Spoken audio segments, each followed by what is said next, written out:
નમસ્કાર, યલગાર ન્યૂઝમાં આપનું સ્વાગત છે। જોઈએ આજના મુખ્ય સમાચાર। છોટાઉદેપુર જિલ્લા સેવા સદન કચેરીની બહાર આરસીસી રોડમાંથી સળિયો બહાર, તંત્રની બેદરકારીથી અકસ્માતનો ખતરો। છોટાઉદેપુર શહેરના મધ્યમાં આવેલી જિલ્લા સેવા સદન કચેરીની બહાર આવેલા મહત્વપૂર્ણ આરસીસી રોડ પર લોખંડનો સળિયો બહાર નીકળી આવતા ગંભીર અકસ્માતનો ભય ઊભો થયો છે।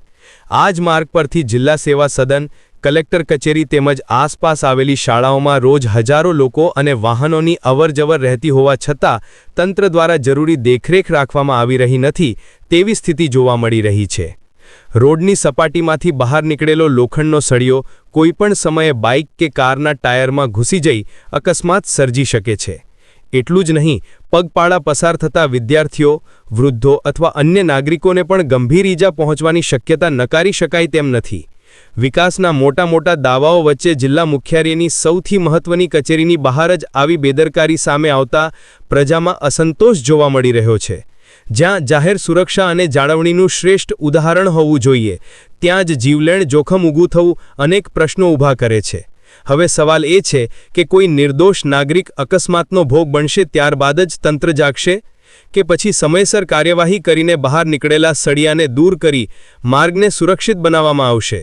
અહેવાલ ઇમરાન મિર્ઝા, યલગાર ન્યૂઝ, છોટાઉદેપુર।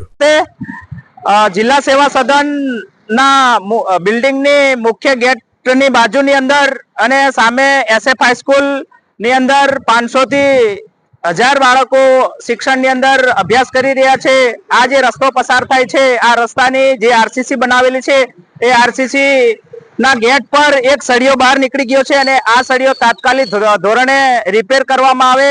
આ જે કામગીરી છે, કામગીરી નગરપાલિકાની નિષ્કાળજીના કારણે, હલકી કક્ષાનું કામ કરવાના કારણે આ જે સળિયો છે બહાર નીકળી ગયો છે। તો મારી એટલી જ વિનંતી નગરપાલિકાને અને સરકારને કે આ જે સળિયો છે એ સળિયો તાત્કાલિક ધોરણે કાપી અને રિપેર કરવામાં આવે એવી માંગણી છે।